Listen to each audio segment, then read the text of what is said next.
আসসালামু আলাইকুম। ভালো আছেন সবাই? আলহামদুলিল্লাহ আমিও ভালো আছি। দেখেন ক্যারেটে বরবটির গাছ লাগিয়েছি। আমার আম্মার মানে মনে যা শখ আছে গাছের উপরে সে সবগুলাই ট্রাই করছে যে সে তার শখ সে পূরণ করবে। সে ছাদেই বরবটি গাছে করবে। গেছেবারও আমরা মাশাআল্লাহ ভালো বরবটি খেয়েছি। তো এই যে ক্যারেটে বসিয়েছে এটার মধ্যে শুধুমাত্র জৈব সার মানে পাতা পচা তরকারি পচা সার এটাতে। এছাড়া কোনো প্রকার রাসায়নিক সার এই বরবটি গাছগুলোতে দেওয়া হয়নি। তুফানে একটু গাছের পাতাগুলোকে নষ্ট করে ফেলছে, নয়তো আর সম্পূর্ণ গাছটাই দেখেন মাশাআল্লাহ খুবই সুন্দর হয়েছে। এই যে একটা বরবটি গাছ মানে ঝাংলা পর্যন্ত উঠে গেছে 15-20 দিনে, দেখছেন?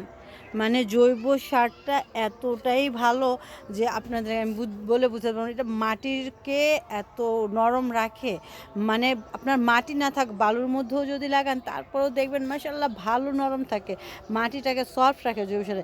কিন্তু যদি আপনার রাসায়নিক সারটা ওর মাত্রা বেশি হলে হয়ে গেল গাছ পচে যাবে, আবার অনেক সময় মাটি নষ্টও করে ফেলে। তো চেষ্টা করবেন যতটা সম্ভব চেষ্টা করবেন জৈব সার ব্যবহার করতে, যে কোনো গাছ লাগান। আমি ক্যারেটে লাগিয়েছি, আপনি আপনার বারান্দায় একটা ছোট চালের বস্তাই আমি বলি, আমরা চাল আনলে আমাদেরকে একটা চালের বস্তা দেওয়া হয়, সেটাতেই চেষ্টা করবেন। আমার আম্মার চেষ্টার ফল আজকে এতটুকু। আমরা সিম খাই, লাউ খাই, এ দেখুন পেঁপে গাছগুলো সহ আমার আম্মা বস্তাতে লাগিয়েছে, টবে লাগায়নি। অন্তপক্ষে 1 বছর তো এটার মধ্যে থাকবে, 1 বছর যা ধরবে তারপর আবার সে চেঞ্জ করবে।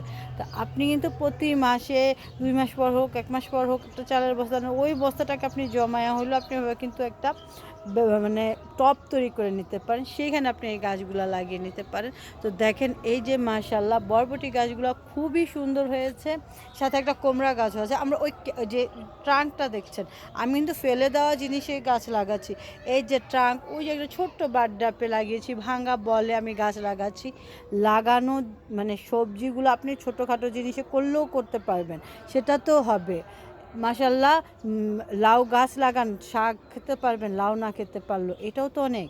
আমরা বাজার থেকে শাকটা কিনে আনি ডোগা, তো সেটা চাইতে এটা ভালো নয়। তো তো দেখেন আমার মাশাআল্লাহ আমার আম্মার লাগানো সবগুলা বরবটি গাছই খুব সুন্দরভাবে ঝাংলায় উঠে গেছে, দেখছেন? তো সবাই বেশি বেশি গাছ লাগান, পরিবেশ বাঁচান।